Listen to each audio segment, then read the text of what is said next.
और चलिए अब आगे बढ़ते हैं और दिन भर क्या कुछ आज सुर्खियों में रहने वाला है, कौन सी वो 5 बड़ी खबरें होंगी जिन पर हमारी नजर रहेगी, वो हम आपको बताते हैं। ये देखिए आज की 5 बड़ी खबरें इस वक्त आपकी टीवी स्क्रीन पर। चंपई सरकार की आज अग्नि परीक्षा है, यानी कि 5 फरवरी फ्लोर टेस्ट का दिन है और सबसे बड़ी चुनौती चंपई सरकार के सामने, यानी कि चंपई सोरेन के सामने अग्नि परीक्षा की है। तो दूसरी तरफ उत्तराखंड में यूसीसी की तैयारी हो रही है, आज से विधानसभा का सत्र शुरू हो रहा है और ऐसे में कैबिनेट में ये पास हो चुका है ड्राफ्ट। नोटिस का क्या जवाब देगी आम आदमी पार्टी, ये बड़ा सवाल इसीलिए बन जाता है क्योंकि आज अरविंद केजरीवाल को जवाब देना है उस नोटिस का जो आरोप अरविंद केजरीवाल ने आम आदमी पार्टी पर एमएलए की खरीद फरोख्त के लगाए थे। और चौथी बड़ी खबर ज्ञानवापी से जुड़ी हुई है जिसमें आज सुप्रीम सुनवाई होनी है और ऐसे में जो भक्त हैं, जो हिंदू पक्ष के लोग हैं या फिर बात कर लीजिए मुस्लिम पक्ष के लोग हैं, उन्हें बेसब्री से सुनवाई का इंतजार है। और पांचवी बड़ी खबर उत्तर प्रदेश से, क्योंकि आज मेगा बजट उत्तर प्रदेश का पेश होना है।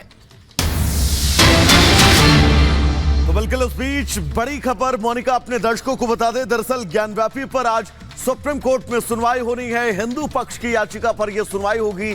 सील एरिया में एएसआई से सर्वे कराने की मांग की गई है। मुस्लिम पक्ष की याचिका पर भी आज सुनवाई होनी है, यानी कि बड़ी खबर आज ज्ञानव्यापी परिसर से जुड़ी। जिस वजूखाने एरिया को सील किया गया है उस एरिया में एएसआई सर्वे की मांग की गई थी हिंदू पक्ष के द्वारा, जिसके बाद अब आज इस पूरे मामले पर सुनवाई होनी है।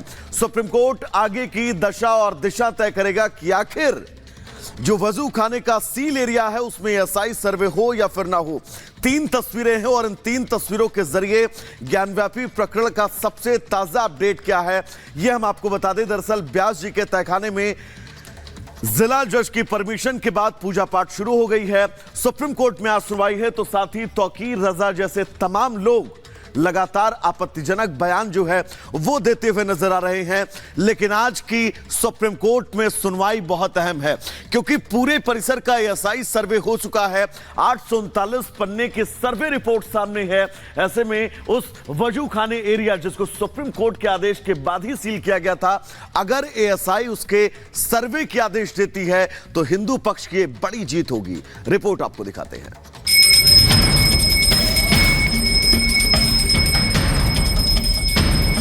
काशी हमारा बम बम बोल रहा है। अथाक प्रयास के बाद ये मिला, इसका कोई बयान ही नहीं है और बहुत हम लोग खुश हैं।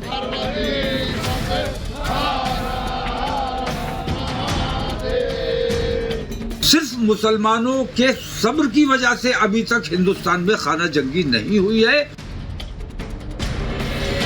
वाराणसी में 3 दशकों बाद ज्ञानवापी में बम बम की गूंज सुनाई दे रही है। भगवान भोलेनाथ के भक्त खुशी से झूम रहे हैं। एक और जहां ज्ञानवापी का सच सबके सामने आने का उत्साह है, तो वहीं व्यास तहखाने में दशकों बाद पूजा का अधिकार मिलने की खुशी है। ये उल्लास और उत्साह हो भी क्यों ना। आखिरकार इस हर्ष और आनंद की अनुभूति के लिए भक्तों को 30 साल से ज्यादा समय तक इंतजार जो करना पड़ा है,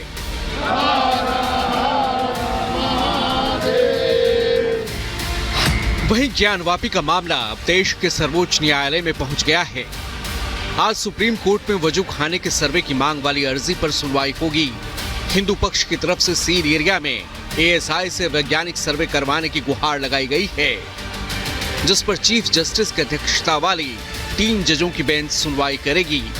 10 तहखानों की सर्वे की मांग वाली याचिका पर भी सुनवाई होगी। इलाहाबाद हाईकोर्ट से मुस्लिम पक्ष को झटका लगा है। ज्ञानवापी में फिलहाल पूजा पाठ पर रोक नहीं लगाई गई है। व्यास जी के तहखाने में पूजा पाठ का ये जो सिलसिला है फिलहाल जारी रहेगा।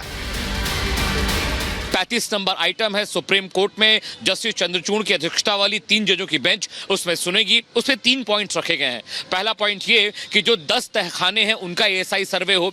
वजूखाना जो सील किया गया जिसमें कथित शिवलिंग होने की बात की जा रही है उसका एएसआई सर्वे कराया जाए और एएसआई की रिपोर्ट में जिन 3 खंभों का जिक्र हुआ है उसे भी एएसआई सर्वे के तहत उसका भी परीक्षण किया जाए। अभी देखने वाली बात होगी कि सुप्रीम कोर्ट में इस मामले को लेकर जस्टिस चंद्रचूड़ की बेंच क्या कहती है और साथ ही साथ जिला कोर्ट में सुनवाई के दौरान क्या कुछ होता है। अब एक तरफ हिंदू पक्ष ज्ञानवापी में वैज्ञानिक सर्वे की मांग उठा रहा है, तो वहीं मुस्लिम पक्ष इसे लेकर विरोध जता रहा है। दरअसल मुस्लिम पक्ष का कहना है कि प्लेसेस ऑफ वर्शिप एक्ट के रहते इस मामले पर सुनवाई नहीं हो सकती। मुस्लिम पक्ष की इसी याचिका पर सर्वोच्च अदालत आज सुनवाई करने वाली है। ज्ञानवापी मामले में हिंदू पक्ष जहां कानूनी लड़ाई के जरिए अपने अधिकार की मांग कर रहा है, तो वहीं दूसरी ओर इस मामले पर नफरती भरे बोल भी सामने आ रहे हैं। अब आईएमसी प्रमुख मौलाना तकी रजा का भी विवादित और भड़काऊ बयान सामने आया है कि अपने देश प्रेम की वजह से हम सब्र कर रहे हैं। सिर्फ मुसलमानों के सब्र की वजह से अभी तक हिंदुस्तान में खाना जंगी नहीं हुई है। मुझे अंदेशा है कि हमारे नौजवान अगर हमारे कंट्रोल से बाहर चले गए तो हिंदुस्तान को खाना जंगी से कोई नहीं बचा सकता। तो सुना आपने कि कैसे तौकीर रजा धर्म की सियासत करके लोगों के जज्बातों को भड़काने का काम कर रहे हैं। लेकिन अब इस बात का इंतजार है कि आखिर सील बंद एरिया में सर्वे की मांग की सुनवाई के दौरान सुप्रीम कोर्ट क्या रुख अपनाता है। Bureau report, Republic Bharat.